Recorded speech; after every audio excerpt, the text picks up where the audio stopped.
Hello student, Chavda sir lecture के YouTube channel में आपका स्वागत है।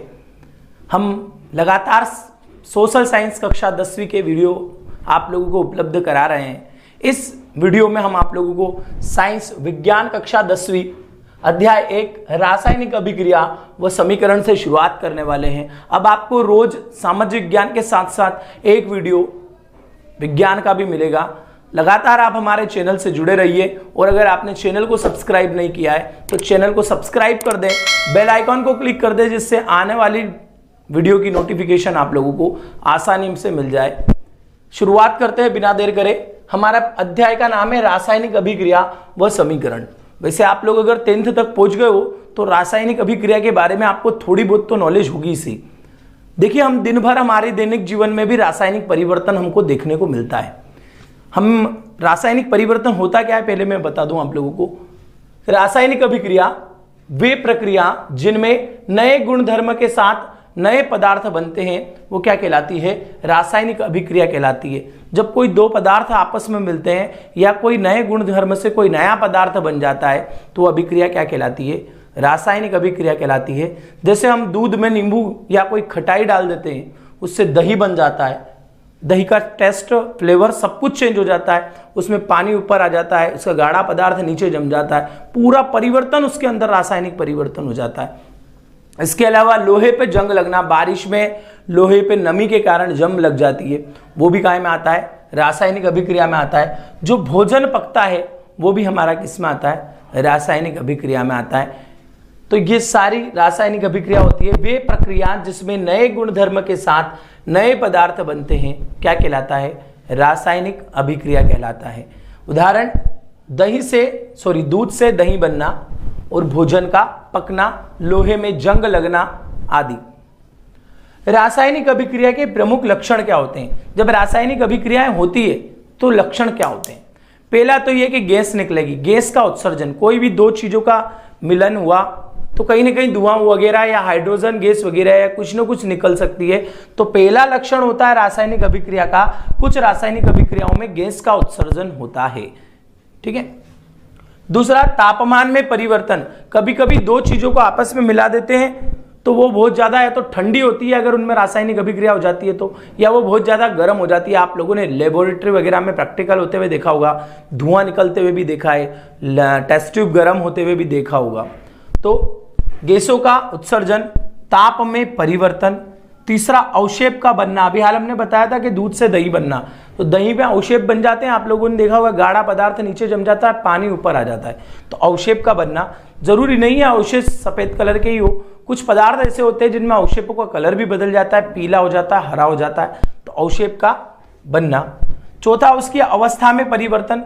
कभी कभी उसकी अवस्था में परिवर्तन आ जाता है, ठोस से काय में, द्रव में, या द्रव से काय में, गैस में उसकी अवस्था में परिवर्तन हो जाता है। और पांचवा, उसके रंग में परिवर्तन। कभी कभी चीजों के रंग में भी परिवर्तन आ जाता है। जैसे लोहे पर जंग लगती है तो भूरे रंग की हो जाती है। इस टाइप से 5 रासायनिक लक्षण, रासायनिक अभिक्रिया के अभिलक्षण होते हैं। गैसों का उत्सर्जन, तापमान में परिवर्तन, अवशेप का बनना, अवस्था में परिवर्तन और रंग में परिवर्तन। इसके बाद हम देखते हैं अगला टॉपिक। ये था हमारा रासायनिक अभिक्रिया। अगला टॉपिक है रासायनिक समीकरण। तब तक आप इसका स्क्रीनशॉट लीजिए। तो नेक्स्ट टॉपिक है रासायनिक समीकरण। हमने पढ़ा था अभी हाल रासायनिक अभिक्रिया। रासायनिक अभिक्रिया में हमने बताया था कि वह प्रक्रिया जिसमें कोई पदार्थ अपने गुणधर्म के साथ बदल जाता है रासायनिक अभिक्रिया कहलाता है। यह है रासायनिक समीकरण। किसी रासायनिक अभिक्रिया का प्रतीकों व सूत्रों के द्वारा, प्रतीक मतलब मैं बताता हूं आपको, प्रतीक और सूत्रों के द्वारा निरूपण रासायनिक समीकरण कहलाता है। जैसे मैग्नीशियम का प्रतीक Mg है, ऑक्सीजन का O है। ठीक है।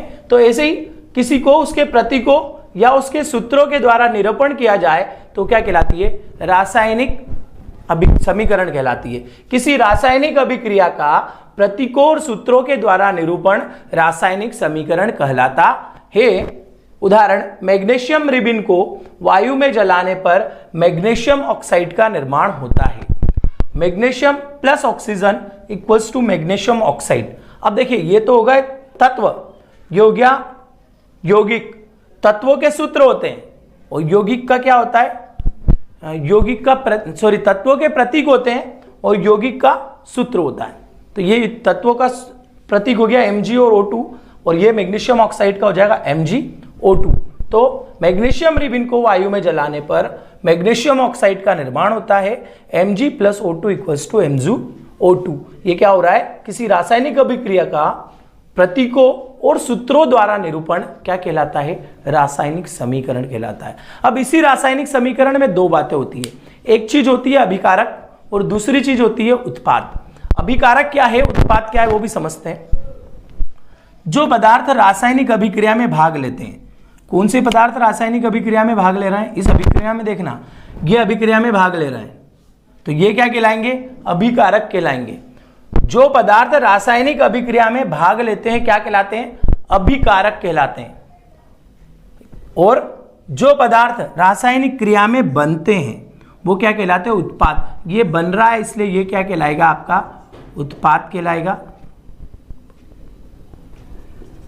और ये क्या कहलाएगा, अभिकारक। अभिकारक को क्रियाकारक भी बोलते हैं। तो अभिकारक कौन होते हैं, वे पदार्थ जो रासायनिक क्रिया में भाग लेते हैं वे अभिकारक कहलाते हैं, और जो पदार्थ रासायनिक क्रिया में बनते हैं वो क्या कहलाते हैं, उत्पाद कहलाते हैं। इस इक्वेशन में ये याद रखना, इतना बहुत सिंपली वे में आपको समझा दूं, जो लेफ्ट हैंड साइड में होता है, उल्टे हाथ की तरफ जो होता है वो हमेशा अभिकारक होता है, और तीर से इस हाथ पे जो होता है वो हमेशा उत्पाद होता है। बस इतनी बड़ी थिंग को याद रखो, लेफ्ट में जो होगा वो अभिकारक, राइट में जो होगा वो उत्पाद।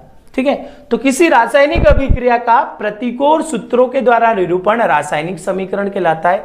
फॉर एग्जाम्पल, मैग्नीशियम रिबिन को वायु में जलाने पर मैग्नीशियम रिबिन का निर्माण, मैग्नीशियम ऑक्साइड का निर्माण होता है। Magnesium + oxygen = magnesium oxide. और अभिकारक को किसे कहते हैं, जो पदार्थ रासायनिक अभिक्रिया में भाग लेते हैं अभिकारक कहलाते हैं, और जो पदार्थ रासायनिक अभिक्रिया में बनते हैं वो क्या कहलाते हैं, उत्पाद कहलाते हैं। आप इसको नोट कीजिए, इसके बाद हम देखते हैं रासायनिक समीकरण कितने प्रकार की होती है। उसके पहले हम बताएंगे समीकरण संतुलित और असंतुलित कैसे होती है। नेक्स्ट टॉपिक है असंतुलित समीकरण और संतुलित समीकरण। देखिए, हम जब भी रासायनिक इक्वेशन बनाते हैं तो वो पहले असंतुलित समीकरण ही बनती है, हम उसको बैलेंस करते हैं, उसके बाद वो संतुलित होती है। तो असंतुलित रासायनिक समीकरण क्या होती है, ऐसा रासायनिक समीकरण जिसमें अभिकारक व उत्पाद में एक या अधिक तत्व के परमाणुओं की संख्या, याद रखना किसकी संख्या, एक या अधिक तत्व के परमाणुओं की संख्या क्या हो, असमान हो, तो समीकरण क्या कहलाता है, असंतुलित समीकरण कहलाता है। मतलब अगर परमाणु की संख्या, अगर किसी तत्व या किसी यौगिक के परमाणुओं की संख्या कम ज्यादा होगी LHS और RHS में, तो वो क्या कहलाएगा, असंतुलित समीकरण कहलाएगा। For example, Mg + O2 = MgO, ये असंतुलित समीकरण है। क्यों है असंतुलित, क्योंकि यहाँ पे O2 है और यहाँ पे क्या है, O है, तो ये असंतुलित समीकरण। इसको संतुलित करने के लिए हमको क्या करना पड़ेगा, यहां पे 2 लगाना पड़ेगा समीकरण।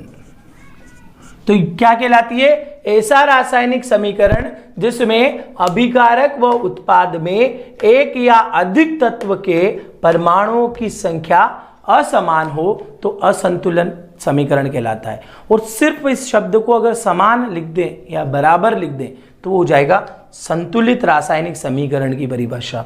ऐसा रासायनिक समीकरण जिसमें अभिकारक व उत्पाद के प्रत्येक तत्व, मतलब जितने भी तत्व आ रहा है पूरी समीकरण में, सभी के प्रत्येक तत्व के परमाणुओं की संख्या बराबर होती है, तो वो समीकरण संतुलित समीकरण कहलाता है। फॉर एग्जाम्पल, अब की बार मैंने यहाँ पे MgO2 लिया, तो यहाँ पे Mg + O2 = क्या हो गया, MgO2। ये संतुलित है, ये असंतुलित है। तो ये हमने पढ़ लिया असंतुलित समीकरण और संतुलित समीकरण। इसके बाद हम देखेंगे रासायनिक समीकरण लिखने की विधि। पर वीडियो 10 मिनट से ज़्यादा लंबा हो रहा है, इसलिए मैं वीडियो को यहीं रोक रहा हूँ। कल मतलब नेक्स्ट वीडियो में हम इसका जो रासायनिक समीकरण लिखने की विधि है वहां से पढ़ना शुरू करेंगे। फिर समीकरण के प्रकारों के बारे में भी आप लोगों को समझाएंगे। अगर आपको वीडियो पसंद आ रहा है तो बिल्कुल फटाफट लाइक कर दो और एक प्यारा सा कमेंट कर दो। और आने वाले वीडियो की नोटिफिकेशन के लिए आप चैनल को जरूर सब्सक्राइब कर लें और बेल आइकॉन को क्लिक कर दें। आपको अगर वीडियो में कोई चीज़ अच्छी लगी है तो आपके दोस्तों को भी मेरे वीडियो शेयर करें। इंग्लिश और सोशल साइंस के वीडियो के लिए भी आप डिस्क्रिप्शन में लिंक दी गई है, आप उसको भी देख सकते हो। इस वीडियो को यहीं समाप्त करते हैं। धन्यवाद।